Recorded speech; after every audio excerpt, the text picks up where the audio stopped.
welcome to Aneela's Mic. That's Music Industry Conversations. Today, we're here with Maarten Manmohan from MusicTT, Project Manager. How are you, Maarten? I'm good.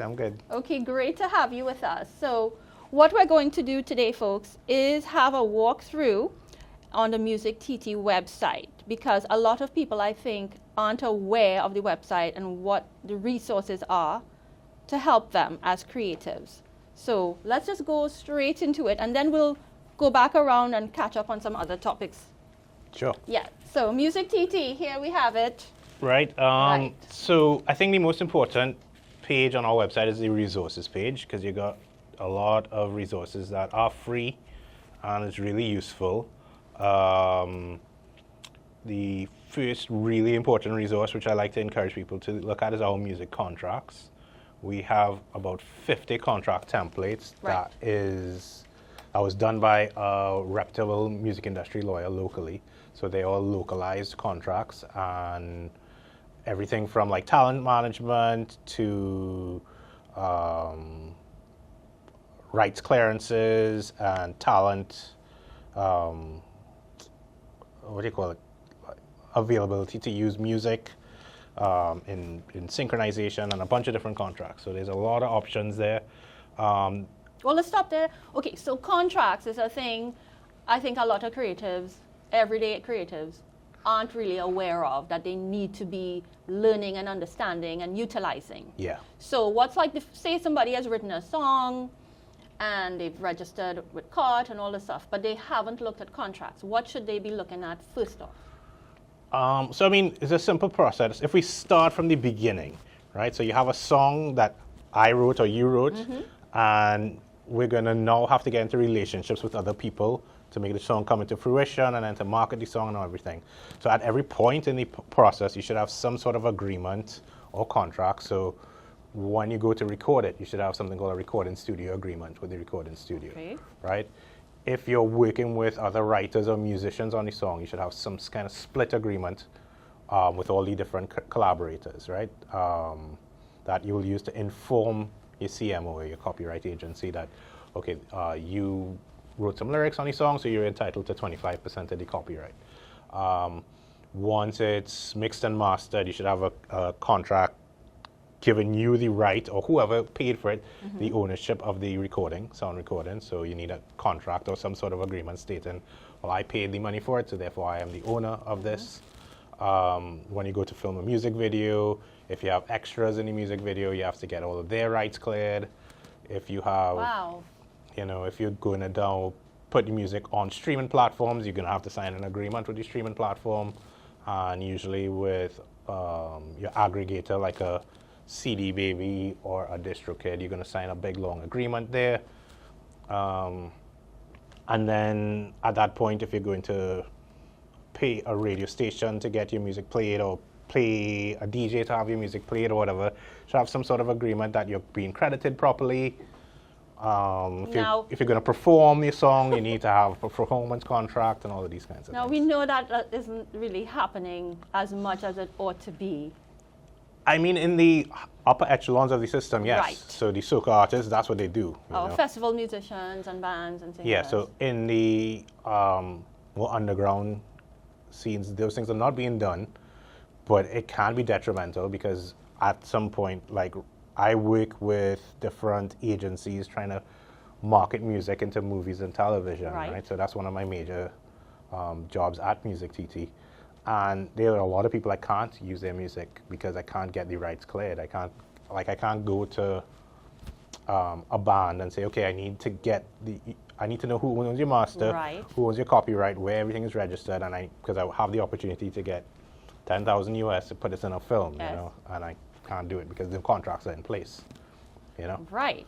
So, at what point do you think this sort of information should be aware to musicians and creatives, like at schools when they're going through stuff, music teachers? It has to be mentioned at some point.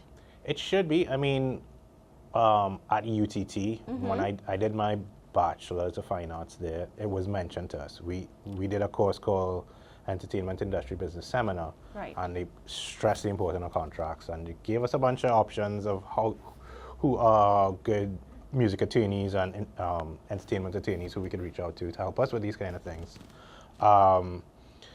The major producers and the studios down here do know about these things. Right. So it's not like they don't know. It's just they neglect to bring it up because of the culture that we have down here, where it's a culture of, yeah, you're my friend, you're not going to take advantage of me, but even your best friend, your brother or sister, you should still have an agreement in place, because at some point, the song may reach a position where it's now able to make a lot of money for a lot of people. Right. And if you don't have contracts or agreements in place, it kind of stops right there. You know? Now, what about without a lawyer involved? Suppose some people who wrote a song together just signed on a piece of paper, 4 of us did the song together.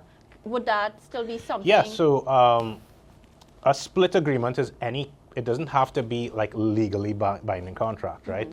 When you're registering your song with your copyright agency, you want to just kind of be clear of who are the people with it. Even if you've written it down on a napkin, right, you can just submit that to your COT or your BMI and say, okay, this is the agreement that was made, so this is what we would like you to register the song as. At least it's better than nothing at all. Yeah. Somebody's so the easiest way, like I tell everybody, either a WhatsApp works just as well, or email. Yes. Just email saying, hey, guys, do we agree on this? Everybody just replied yes, and then you have your burden of proof is right there. Yeah. All right, so let's go back to the contract templates that are on your website, MusicTT's website. Yeah. And they cover a lot of things. Can you tell if people are using it or downloading it to know that it's being accessed? Yeah, so we get analytics on the site to see what pages are accessed. The resources page gets accessed a lot whenever we talk about it. Right. You know, so we will see an uptake of like 100, 200 people a day can access the page once it's talked about. We do mention it in our newsletter every other month to tell people, hey, make sure go check it out. Hey, look at all the contracts, look at these different opportunities. The contracts is a major one because it's free, and I mean a lot of people don't have that opportunity to go to an entertainment attorney to get a contract done. You know, it's very expensive. Yeah. If you're prolific in writing and putting out music and content, every piece of new content is going to require an agreement. Yes, exactly. Right. Is there anything else you want to add to point out, like some of the bands or people that use contracts as examples? So what another useful thing that we have here is riders, right? Okay. That's in the contract templates too. Technical and hospitality riders are really important. For example, my little band, whenever we go to a show, we provide a technical rider to the engineer or to the promoter to let them know this is exactly what we expect when we show up. And if they can't honor that, we just don't show up, you know, because it doesn't make sense for us to go out there and perform a show and then we can't do our best because the technical requirements are subpar, you know. So we have a technical rider. For bigger events, we do provide hospitality riders where, you know, at least bottles of water for the band and simple stuff. But yeah, everybody should do it. If you're performing at a venue, you are being hired to do a job. So the terms of your employment should be highlighted into some sort of an agreement, you know. Correct. So, okay, let's move on to the other.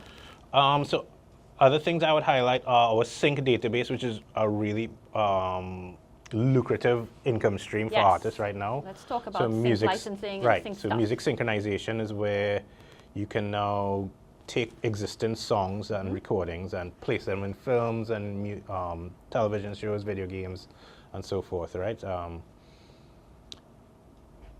There is a huge opportunity for Caribbean music, especially, and it doesn't mean like soca and dancehall, just music made in the Caribbean, you know, of any genre. Right. It's very popular right now. So I would say 2 to 3 times a week, I get a sync brief of songs that people would like to place in things. Yes. And most of the time, I'm looking for either people of color or Caribbean people to place their music in these kind of features, you know? Right. And the price ranges range from anywhere from like $1,000 US all the way up to $50,000 US for like a buyout thing, you know? And it would just be licensed for the terms of the movie, and it's non-exclusive, but it's just, you need to be able to say, I own this, these are the people in it, or whatever, so that goes back to the contracts. Comes back to contracts, yes. So what MusicTT did, we kind of scoured the internet And based on my contacts and some of the people that we work with, we were able to develop an entire database of all the major synchronization agencies that place stuff in films that you can have access to without a paywall.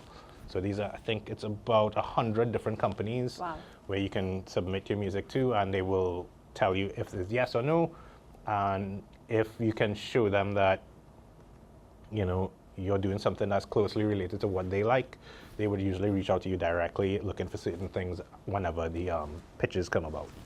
Now, I know on the blog section, I believe you wrote it, or yeah, probably. there's tips about the same thing about sync licensing, and there was tips about how to even create a piece of music to be placed, and what they might be looking for to make your themes more general and the sort of thing. Do you remember? Yes. So, so making music for sync, that's a whole nother avenue because sync is so wide. So creating, I mean, if you have a large catalog and you're able to pitch that for sync, that's great. But even if you could create a catalog for sync, that gives you more opportunities because most of these filmmakers and television shows, they look for very specific things, right? So they look for stuff that everybody could connect with. So you don't want to mention places. Right. You know, you don't want to mention like Port of Spain. You don't want to say that in your song. You don't want to say like, you don't want to mention people's names. You want to kind of keep it gender neutral when you're singing too. You don't want to sing girl or boy. So you want to be as gender neutral as possible. Yeah. So that either person can, anybody can relate to it. And then you want to use universal themes that everybody connects with. So like love or anger or fear or general themes. You don't want to use very specific things like arachnophobia, you know. So well, of course, if they're going to be placed in movies, TV shows, and these things, these are the topics that are covered in many of these shows. Yeah, exactly. It's going to be love, fear, anger, the same thing you mentioned. So yeah, you tailor the music to that. Yeah. And you try to be as general as possible. You don't want to say, I am angry because I stubbed my toe. It needs to be very specific. That's a good song though, I like it. But not for movies and TV right now. So yeah, with sync stuff, I think creatives here, especially in the music field, of course, we're talking about music, aren't aware that there are those opportunities. They think it's just about being on the stage and performing, but there are so many other avenues for music to be used. Yeah. You know? And I mean, I know as a producer, I would work with a new artist every month. And every time they come to work with me, I tell them, okay, we're going to try to get your stuff in sync, so make sure you get all your contracts organized and stuff, and I will pitch it for you. I'll operate as your agent and have you pitch it. Nobody ever does the work. Oh my gosh. So it's say it ain't so. Yeah. So nobody ever really tries to do the work or tries to, because it is work. Because that was on your blog too, about getting that paperwork in order. Yeah. The agencies abroad are not going to even look at it unless you have those things. Exactly. And not just the paperwork. So like a lot of times I would need something called a brief of the song. So I need a paragraph stating what's the mood of the song, what's the feel, how do you envision it in a scene, and then a description of the genre, very clear and clear tags too. So you need to tag the so if it's heavy rock, if it's indie, if it's soca, and a lot of people can't even tell me what genre they are, you know, because they will say, yeah, I'm a metal artist, and I'll be like, okay, great, but you have no distortion in your song. That's not a metal artist, you know. So you have to be very clear with what you do and be very. If you want to work for sync, you have to be able to be quickly identified. You know, you can't just say, yeah, I do everything, because that, you know, it doesn't help you when you're doing those kinds of things. Right. I mean, this is even, just to jump a little bit into another topic, which is like, say you're funding for music videos and stuff like this, and you're trying to get companies on board, but you have a personal sort of stance. I saw on your blog post an example of anti-plastic. So you don't like single-use bottles. Right, yeah. And you're trying to get money for funding. You have to like specify yourself, know who your brand is, what your brand is. And the same thing with these songs. Yeah. You know, being able to describe your music. If you don't even know what genre you are. Yeah, exactly. So even though you want to be a little vague about certain things, you have to be sure about what you are as an artist. You know, it really makes a difference if I come to an artist and I could look at them and I immediately know, okay, that guy is a punk rocker Right. and is very much into animal rights and whatnot. I could just look at them or listen to their song and immediately know that. And then I can easily place that in something, you know? Exactly. Whereas you don't want to just go to somebody and say, okay, I don't know what you're doing, you know? Well, I think with some creatives, it's because they just don't want to be pigeonholed. You know, it's like, oh my gosh, I don't want a label. I'm anti-label too. So, Yeah, but even being anti-label is a label. It's a label, exactly. So if you want to be against the grain, that's a very clear thing. Just do be that, you know? Right, right. Okay, great. Let's go on to some more. So, I mean, we could just go step by step really quickly. Sure. So we did sync database. So Motive Music, this is Keith Kirk. He is a longtime friend of MusicTT. He used to work at, I believe it's Universal or something, I can't remember. But he's what's called a metadata specialist. Okay, okay. So metadata is like, Let's talk metadata. right, it's a very boring topic, but super important, right? Very important if you're trying Right. to get yourself monetized. So metadata is really the information contained within a song, basically. So like the bio data of a song, right? So knowing that this is, so from as simple as what's the BPM and the key and the length of the song. So as simple as that to things like who is the marketing team behind the song, what was the studio it was recorded at, what guitars were used, and whatnot and whatnot. All of that can be contained in the metadata of a song, right? And the way the internet works, once your song has been digitized, once you have like a healthy metadata, everything is now searchable on Google. Right. So, for example, if you are releasing songs constantly and you always use the same Fender guitar and you tag every song with Fender guitar, eventually somebody searching for this particular brand of Fender guitar will be able to see your song come up, right? And then that now becomes next way that you are discoverable as an artist, right? So not just the key and the mood and all of those things, but what instruments were used, what studio was recorded at, who's the mastering engineer, Right. you know, similar songs, all those things are now taggable on your song. How long has like this metadata been around? Like this whole process of So since the days of Napster, Okay. so quite when MP3s were first introduced, actually probably before that, when CDs were introduced, so CDs had metadata encoded on the actual physical product of itself. Right. So they will encode stuff like the barcode and the ISRCs, which is the International Standard Recording Codes for each of these songs. Sometimes even the ISWCs, which is the work codes, which are what you used at your copyright agencies for the compositions contained on the recordings. Right. So all those usually would be encoded on a CD so that it would be searchable in databases, right? And it got really popular with MP3s. So MP3s use something called ID3 tagging, Okay. which is a particular type of metadata tagging. So that became real popular. I mean, a lot of people in the days of Winamp would like Hey. have like the album artwork and all of that stuff. So all that's part of your metadata. So that when you play the song, you see the album artwork, and then the name of the artist Gosh, will come memories. up and all stuff like that. And Yes. which track it was, it'll say track 1 of 10 or whatever. So all of that stuff. So that's when metadata got really popular, and with the advent of streaming platforms, it became kind of essential to become discoverable because, I mean, they say it's what 10,000 songs are being released every day. So to kind of climb above that, you need to make sure your metadata is really robust so that you're very easily searchable. So if somebody wants a ska artist from Trinidad and Tobago, it's Right. easily to find it, you know?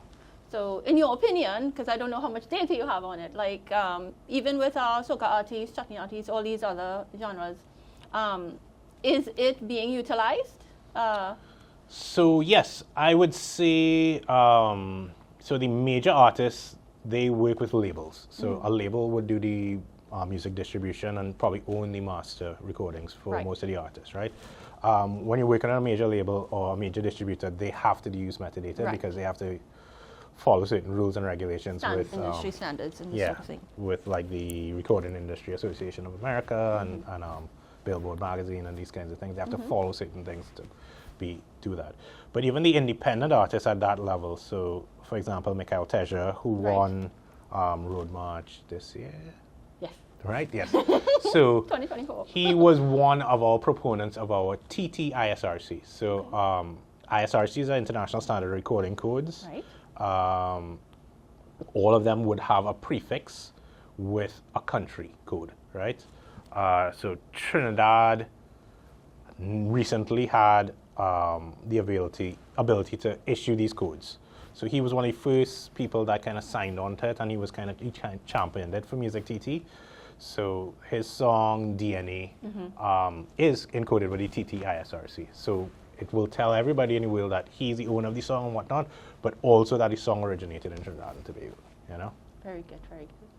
Yeah.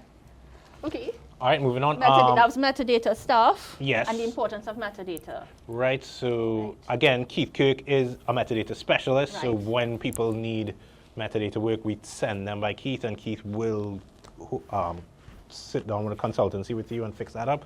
But he also has a music distribution platform that will distribute the music to a bunch of different Spotify and all those things. Nice. So he launched that recently. I use it for some of my stuff, and it actually is really good. What's nice about it is that I have a personal connection with Keith. So if you go on his platform and you have problems, he will literally contact you personally and help you through everything. Whereas some of these other platforms, you don't have that option. Yeah, You're there's talking no to a face, bot. it's emails and the AI chatbots. COT, who we've partnered with a lot, Right. is the copyright agency in Trinidad and Tobago that has reciprocal agreements with 99% of the organizations all over the world. So it should be a no-brainer for local creatives to go to COT. Well, so yes, I would say you don't have to go to COT, Right. but COT is the one with the reciprocal agreement. So if your Right. music is playing outside of Trinidad, COT is able to collect those revenues for you, And right? want it playing outside. Yeah, exactly. So they are, I'm going to say there are other organizations, Awesome, TTCO and whatnot, that are in Trinidad that do the same thing as COT, right? They will collect all the revenue and royalties from radio plays down That's here and TTCO whatnot. And Awesome. Awesome. Okay. Yeah. Right? They will collect the revenues the same way that COT does and whatnot. I just don't know that they have reciprocal agreements with international agencies, right?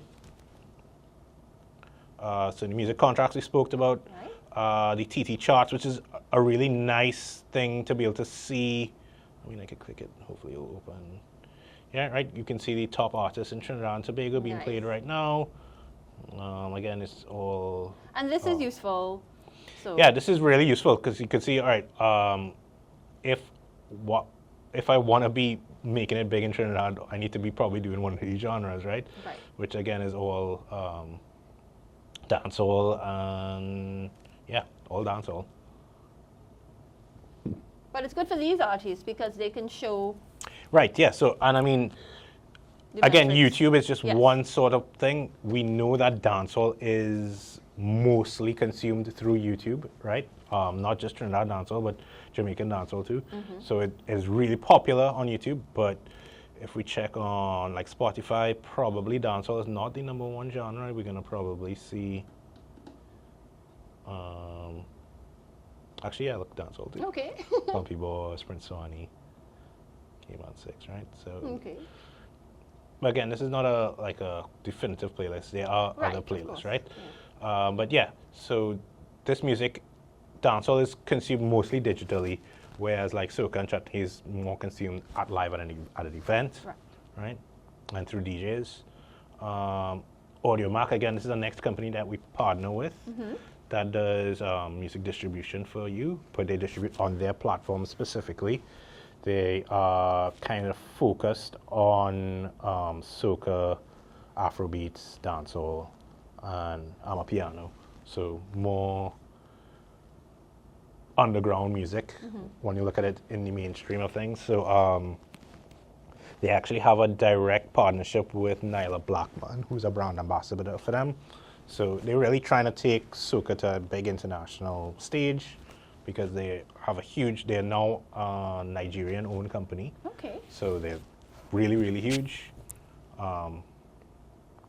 It's an alternative to like Spotify and stuff because it's free. You don't need to have a premium account to listen to music. There's no like set of advertising and stuff, so it's really nice. Our friend Denny's Facebook group we have there. Our friend. Yeah. So Everyone's friend, yes. yeah, so which is a great resource. So it has is. all music from Trinidad and Tobago in a kind of one central place on Facebook. Yeah. Next playlist on Apple Music, the artist registry. Hey, let's talk about artist registry. Right, so the artist registry is, without getting too complicated, Right. it's a way to prove that you are a cultural worker in Trinidad and Tobago, Okay. right? By being a cultural worker in Trinidad and Tobago, any funding that has come your way to help develop your craft is now eligible for a tax credit, right? So if you are a member of the artist registry and you go to a sponsor, say to sponsor you to do a music video Right. or to do an event, they're able to take the value of that sponsorship and get a 150% tax credit based on the value of that sponsorship, Wow, right? that's great. So it's a very, very great resource. Yes. GSD Productions, we've registered a bunch of our products with them, and we've been able to get sponsorship. That's how we get sponsorship for a lot of our things, because we have projects that we can say, hey, can you please sponsor this? And they would now be able to get a tax credit based on their sponsorship. So we did a big event in 2019 or 2018 called The Stage and the Cage, which was MMA fighting and rock bands going on at the same time. And yeah, we were able to get a lot of sponsorship from that through the artist registry tax credit. Wow.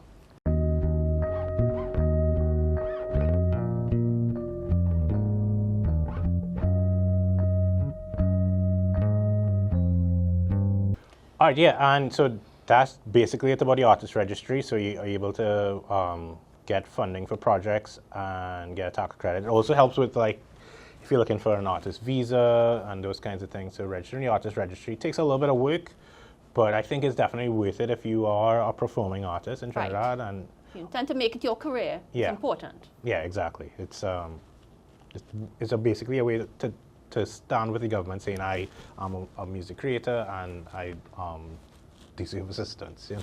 Right. Yeah, and then we can touch on the health and wellness. So Yes. So we all know in the creative sector, it's a hard life. It's a struggle sometimes. You're going gig to gig, you're practicing, you're having people yell at you, why are you doing music? You know, and you're in your little room trying to... Let's talk about the struggle of being a creative in Trinidad especially, and Yeah. how to navigate this. So, I mean, we noticed this specifically during COVID. Like, so a lot of the creatives felt undervalued, underappreciated during this time. Right. And we really, like, so MusicTT wanted to do something about it. So we did actually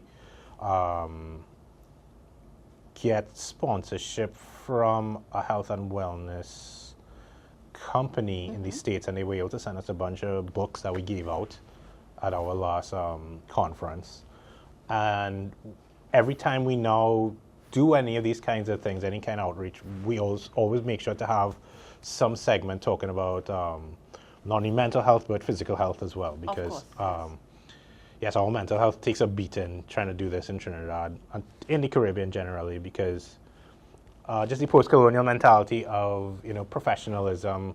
Being a professional in the industry means you have to be a doctor or a lawyer.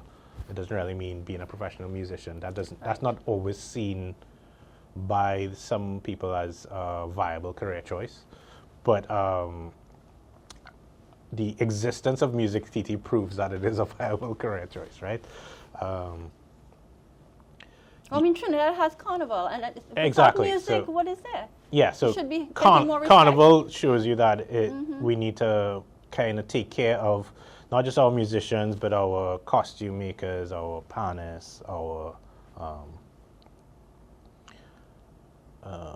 masqueraders and all, you know. So you want to make sure that culture and art is taken care of, you know. Right. It's not, because our hearts are soft, most creatives don't look to demand what they're worth in terms of the value to exist in this industry. So a lot of people are taken advantage of, and it can do a lot of damage to your mental health, you know.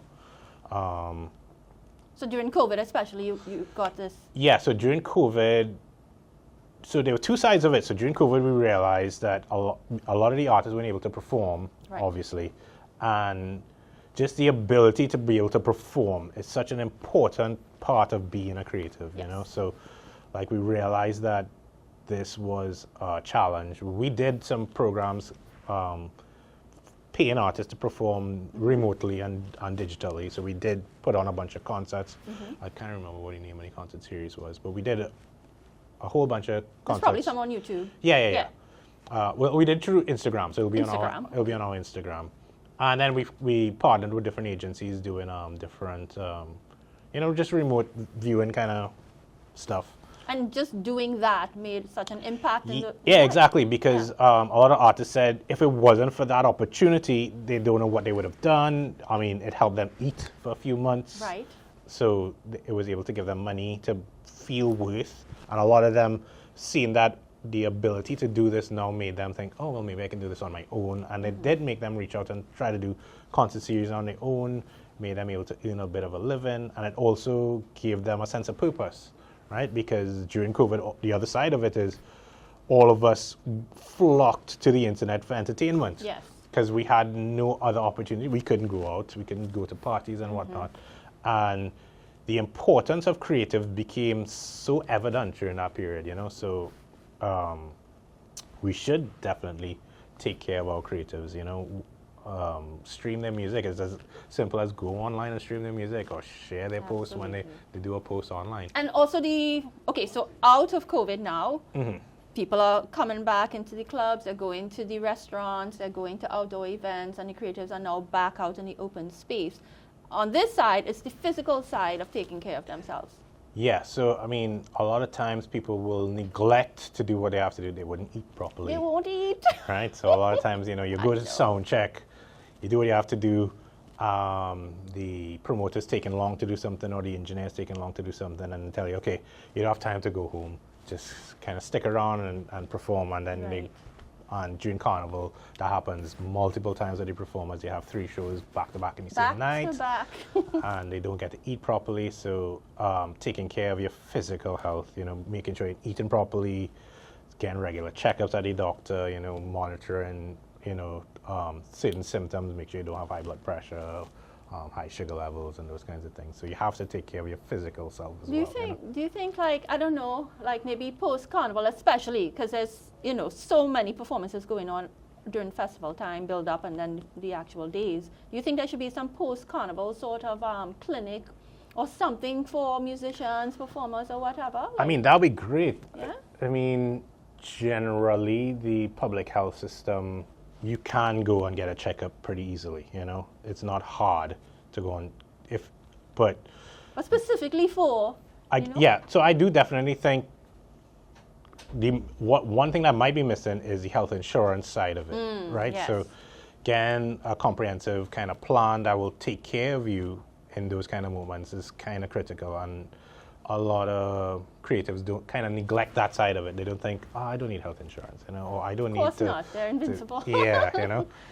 They'll get their car insurance, and whatever, but they will not think about their own bodies, the things that's actually propelling them to do the thing that they love. Exactly, and I mean, you are a professional, so I always try to tell people, the moment you're being paid to perform, you are now considered a professional, and a professional should take care of all of these things, Like in Hollywood, some of these actresses and stuff, they insure body parts, Exactly, Take care of your bodies. Yeah. Dak should be insuring his hands, Yeah, right? Love it. Okay, so now we're going to change our topic slightly. Yeah. Go into the Spotlight program that MusicTT has been involved in for the past few years. Yeah, so the program started as the Artist Portfolio Development Program. Okay.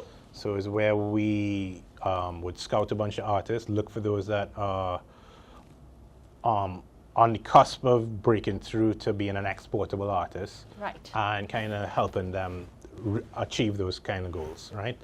So the program, the basic format of the program was open auditions, an independent panel of judges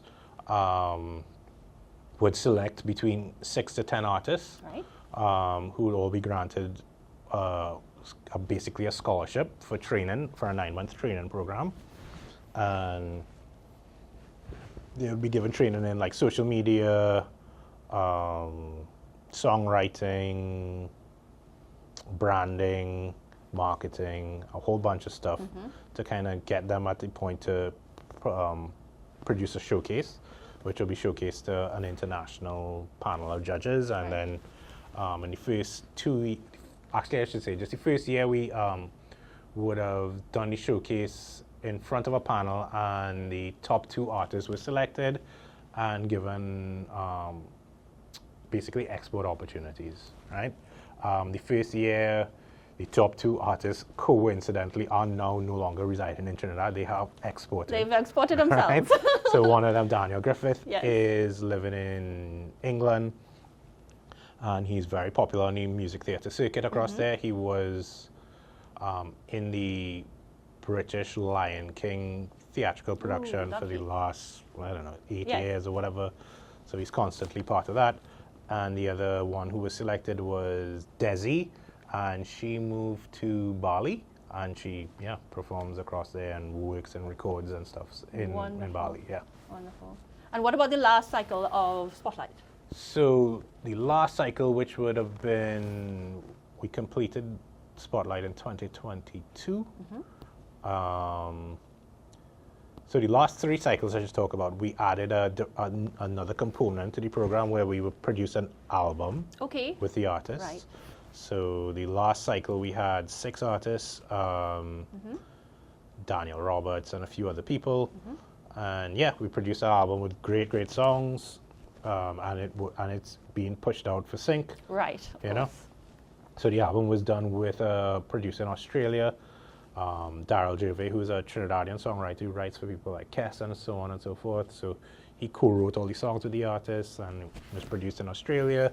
And that Australian producer signed to a major label through his company, and he pushes the music through that and whatnot. Yeah, and it came out great. We did a big launch in Woodbrook Place for that album and music videos, and it was a great thing. All the artists got a lot more performing opportunities through it, and we were able to bring back artists from our previous programs. So what we did with this current album, the last album I should say, we were able to bring back Rihanna Khan, who was part of our second cohort.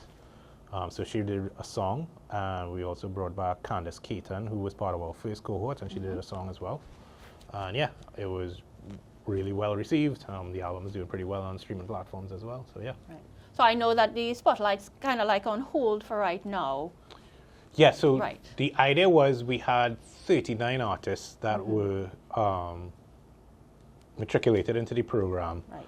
So in 2023, we decided, okay, let's, instead of recruiting more artists, let's focus on the artists that we do have and the catalog that we have, and try to spend money in getting that catalog into different hands and getting those artists different export opportunities.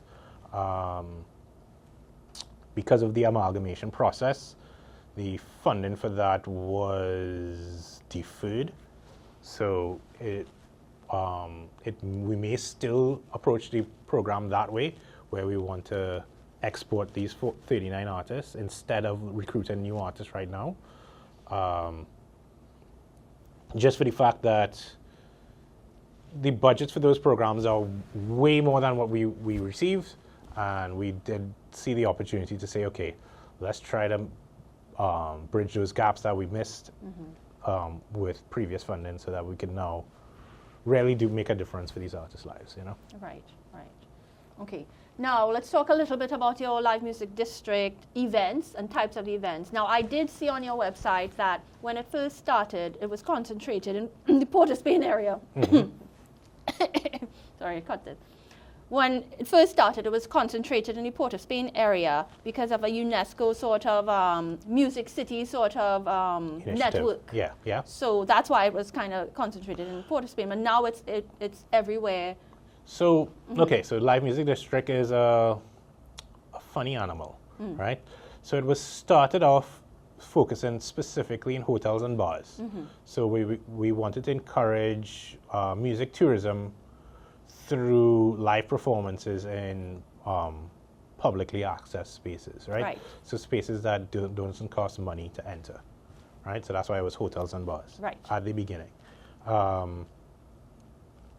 The way that program evolved was specifically, again, during COVID, a lot of different promoters were taking the risk of doing live events and streaming events. So we decided to kind of reach out to music event producers instead of just hotels and bars and say, okay, we will be able to help subsidize the funds for your cast for these events.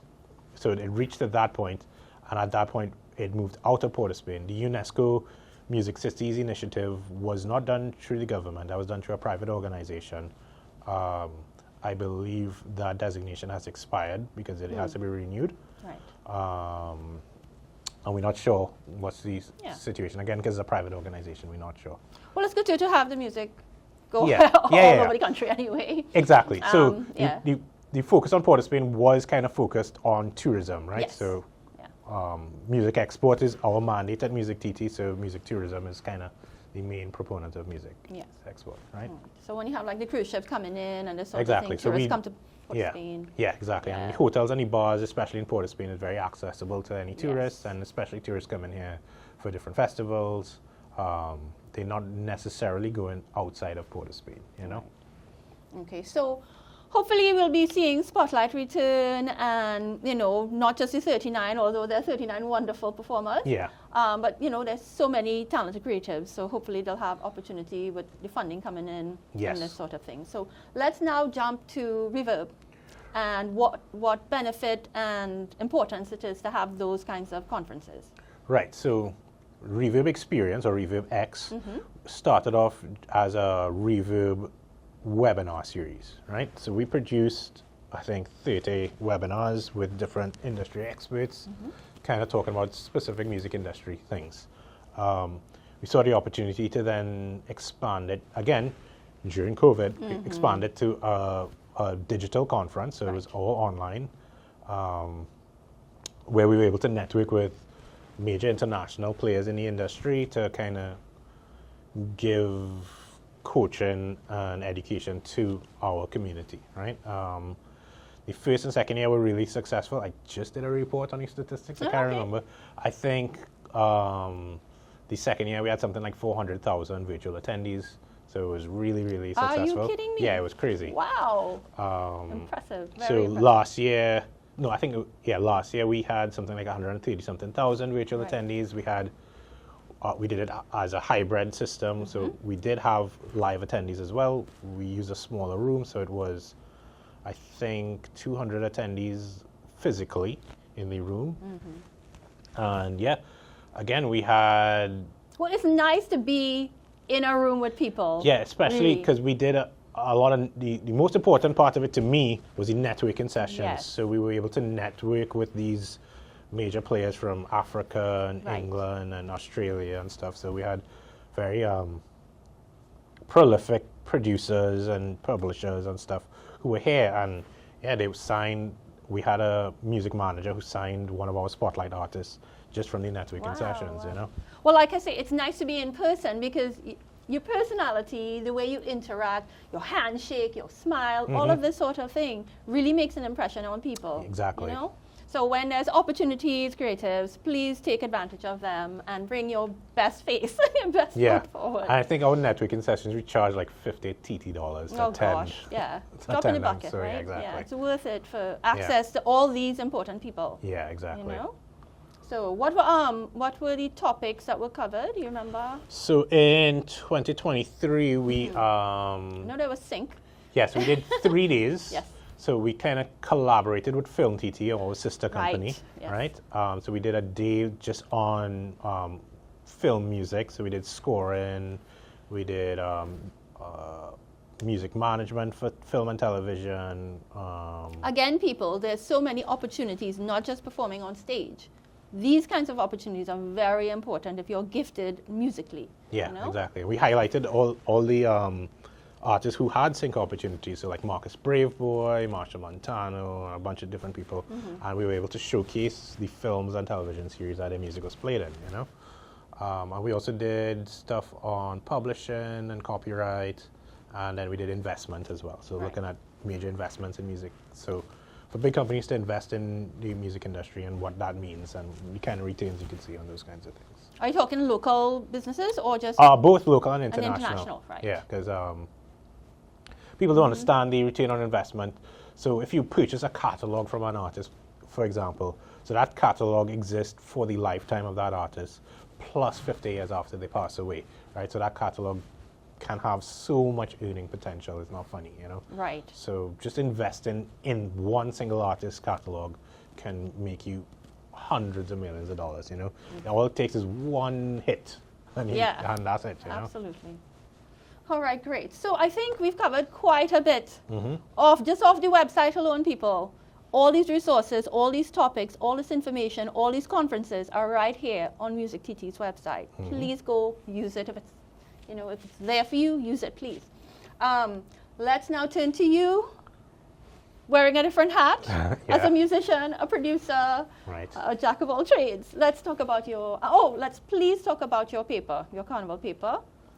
Sure. Slightly. I mean, again, I have written this paper in 2014 or 2015 as part of my master's. I mean, that's when MusicTT came into being, huh? Right, yeah, exactly. So it was a long time ago, but so I did a master's of arts in carnival studies because I was I've been in the music industry 10 years prior to that and not really involved in carnival. So I really wanted to, from doing my bachelor's degree, I interacted with a lot of steel pan players and a lot of calypsonians and soca artists. I really had an interest in to see what that music had to offer me and what I had to offer it. Absolutely. Right? So being able to do that master's degree really opened my eyes to how important carnival is and what it actually means to us as a people. Right. And where the music came from and the impact that music had on the world stage. Yes. So I really wanted to do research into what impact it had, and I had to kind of narrow that down a lot. So I narrowed it down to looking at the electric guitar, which is something I've been doing since the 90s. What impact did the electric guitar have, especially the inclusion of the electric guitar in calypso music, what impact that had on the genre of calypso and soca. And yeah, it was a very interesting piece. I was able to go into interview a lot of like prominent guitarists and composers, and they would describe to me, you know, when this instrument came to Trinidad, what that really meant to them and how that kind of changed how they approached writing the music and how they approached performing the music.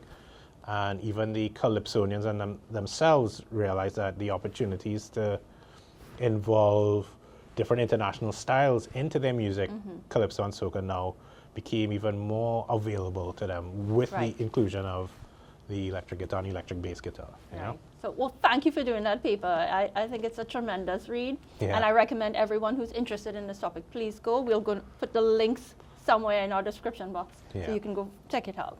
Now let's talk about your fun side, your musician side, and producing side. I mean, I do a lot of stuff, but we could talk about GSD, which to me is the one of my passions. So GSD is a company that is focused on promoting non-traditional Caribbean music. Right. We founded it in 2017 or 2016, and it's just 4 guys who wanted to play better shows. So he was like, you know what, let's pool our resources and do really good shows. We started with the Recession Session series in Big Black Box. It was the first time rock bands performed in the Big Black Box. Okay. We did huge shows, 400-500 people shows for like next to nothing. We showed that you could do a huge production for minimal cost to your audience and still make money for everybody, you know? So we did $40 shows, 4 bands, and each band walked away with $10,000. Promoter walked away with a bunch of money too, and it was very successful all around, you know? We're still doing this, right? No, we're not doing it anymore because at the time nobody was doing shows. So they didn't have events, so we decided to, one of the mandates when we formed GSD, we said when events start happening at the level that what we were doing them at, we're going to stop doing shows. Oh, no. And that's what happened. So there are different agencies kind of that took the reins Right. of doing that, you know. So Mute Sound Company is doing events of that caliber, you know, with the proper lighting, proper sound, Right. where the bands get treated like they are performing at an event. It's not just showing up and playing for a bottle of rum, which is what it used to be, you know. Gosh, let's just stay there for a second. I mean, this thing about not paying performers, Yeah. like constantly over time, huh? It's one thing if you really just start and say, okay, I'll play 2 or 3 free gigs, Yeah. right, for exposure. We all know about exposure, people. But after a while, it's disrespectful. Yeah. It's very disrespectful, you know?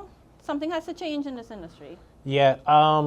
So, I mean, again, if a promoter can't afford to pay you because of some sort of accident happening, or the audience didn't show up, or whatever it is, we shouldn't come down on the promoter too much as well.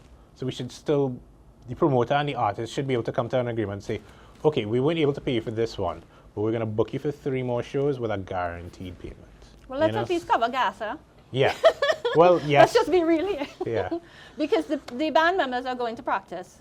They're covering their own gas. Yes, to be a band is coming up. expensive. You know? It is, Because you have to but- buy strings, drum skins. Well, let's just you know, hope so- MusicTT gets more funding to help subsidize. Maybe, I don't know. Yeah, We'll I mean, see. so again, I think, yeah, there are a lot of things that MusicTT could do, but there's still a lot of things that the artists should be doing too, right? So artists shouldn't be booking a show to perform knowing that 3 people are going to show up to see them, right? And giving false hope to a promoter or a music event producer to say, yeah, don't worry, we're going to have 100 people in your show. And then when the show comes up, 3 or 4 people show up, you know. It is not just the fault of the promoter, it's the Right, fault of the I band understand. too, you know. The band needs to do their job to, you know, get fans, you know. If you're playing music to a point of profession and expect to be paid, you want people to show up to come to your show, you know. True. You don't want to go and play a show and just hope that promoter knows people to come to your show to see you play. That's not how it works, you know. Okay, so we're talking about bands and marketing. Right. We know a lot of these bands are not really marketing. And we're talking about the non-traditional music here, right? Mhm. Right. So, what can I mean, we do? I think, like what I tell people, and I tell bands, especially bands that come by me to record, I was like, you should have a team. You know, a team is really what you want to build. If you are not good at social media and you're not good at doing marketing and doing capturing content, you know, just get a friend to do it for you. You know, I mean, you can pay them $100 every time they come around. You're gonna spend that money in the bar or on some food, any fast food anyway. You know, it's better to have Invest in yourself. Yeah, Because it's an exactly. investment. And I mean, if you can't do it for yourself, again, the way is to have a team. And if you can't afford a team, just learn. Just go on YouTube, look at how people in your genre are creating content. Because the way to market yourself right now is digital, right? Just make sure have a strong digital presence, you know.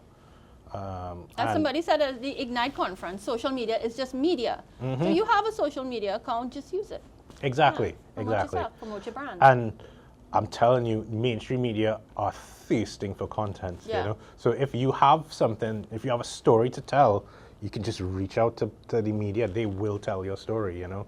And even if you can't think of a story to tell based on what you're doing, you can invent one, you know. Just kind of think about something that you want to do and go to the media and say, okay, look, we want to be the first band from Trinidad to do a concert just for crabs or some shit like that, right? You know, and you could just tell a story. Free ideas. You know? Whatever it is, you just need to be able to tell a story and people will help you, you know. Right. The media wants content, and social media, people like stupidness on social media. I mean, the clear example is Pootie and the Saltfish, you know. Oh my God!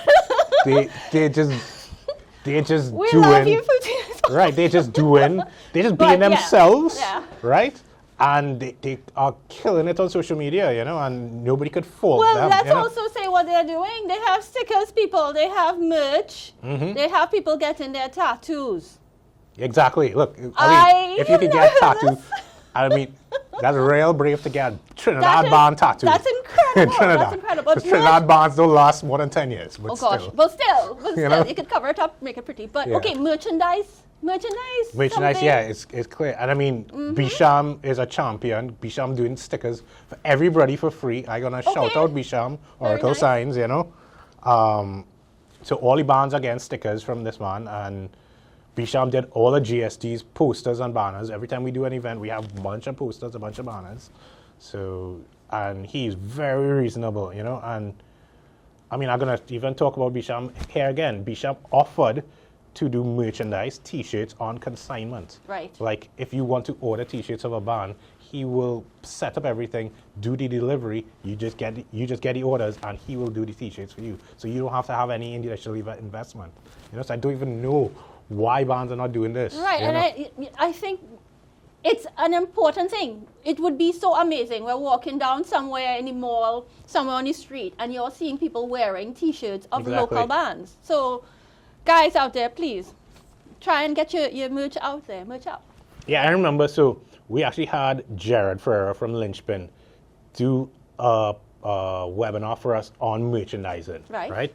And he said it. Lynchpin is a T-shirt company. Right. They are not a rock band. They make T-shirts. Right. That is how he approached it because.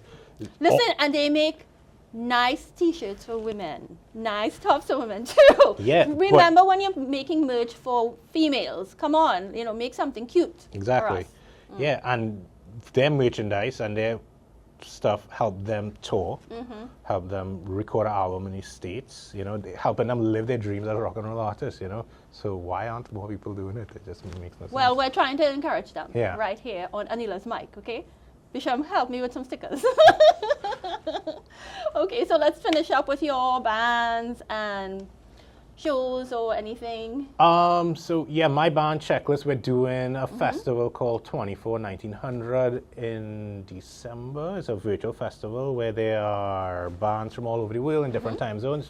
So my band is representing our time zone. Okay, lovely. So yeah, it's a virtual thing. I think we're gonna film the performance right in this room to submit our stuff for this festival. Yeah.